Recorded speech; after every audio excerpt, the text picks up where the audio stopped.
वृद्धि की अवस्थाएं।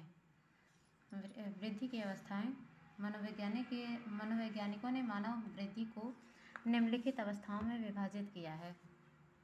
वृद्धि की अवस्थाओं को मनोवैज्ञानिकों ने निम्नलिखित अवस्थाओं में विभाजित किया है। पहली अवस्था क्या है? शैशव काल। शैशव काल यानी इस अवस्था में जन्म से 2 वर्ष तक की अवस्था मानी जाती है। यह अवस्था कितने वर्ष की मानी जाती है? जन्म से 2 वर्ष तक की। इस अवस्था में जन्म से 2 वर्ष तक बच्चों का शारीरिक एवं मानसिक विकास तेजी से होता है।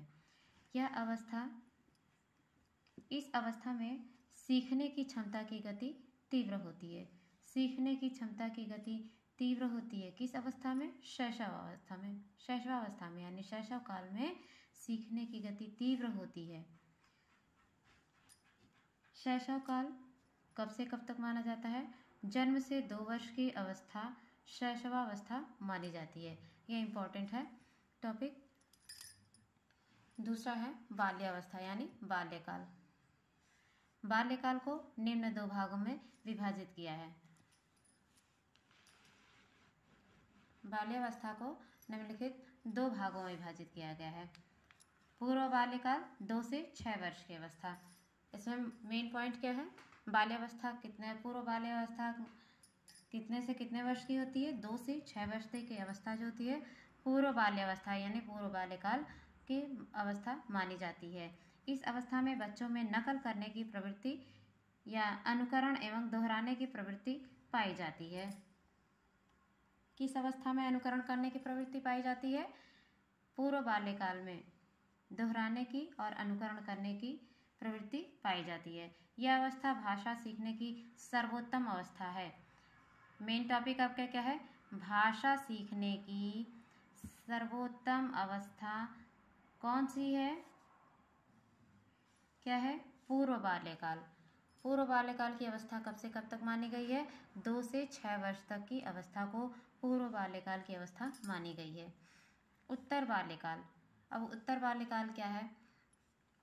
6 वर्ष से 12 वर्ष तक की अवस्था उत्तर बाल्यकाल मानी गई है। उत्तर बाल्यकाल की अवस्था मानी गई है। इस अवस्था में बच्चों में बौद्धिक, नैतिक, सामाजिक, तर्कशीलता इत्यादि का जैसे स्मरण क्षमता का विकास, समूह भावना का विकास, जीवन में अनुशासन का, खोजी दृष्टिकोण एवं घूमने की प्रवृत्ति का व्यापक विकास होता है। यानी उत्तर बाल्यकाल की अवस्था जो होती है वो 6 से 12 वर्ष तक की अवस्था मानी गई है। इस अवस्था में बच्चों में नैतिकता की भावना देखने को मिलती है। समाज में सामूहिक रूप से रहना पसंद करने लगते हैं, तर्कशील होते हैं और उनकी स्मरण क्षमता का भी विकास हो जाता है। बौद्धिक विकास होता है ना, यानी उसी का उदाहरण है। स्मरण क्षमता का भी विकास होने लगता है। जीवन में अनुशासन का महत्व वो समझने लगते हैं। मतलब इन सभी दृष्टिकोणों का क्या होता है? इन सभी प्रवृत्तियों का व्यापक रूप से विकास हो जाता है उत्तर बाल्यकाल में। उत्तर बाल्यकाल की अवस्था कब से कब तक मानी गई? 6 से 12 वर्ष तक की अवस्था। तीसरा है किशोरावस्था। किशोरावस्था 12 से 18 वर्ष के बीच की अवस्था अत्यंत जटिल अवस्था तथा साथ ही व्यक्ति की शारीरिक संरचना में परिवर्तन देखने को मिलता है। किशोरावस्था कब से कब तक मानी गई?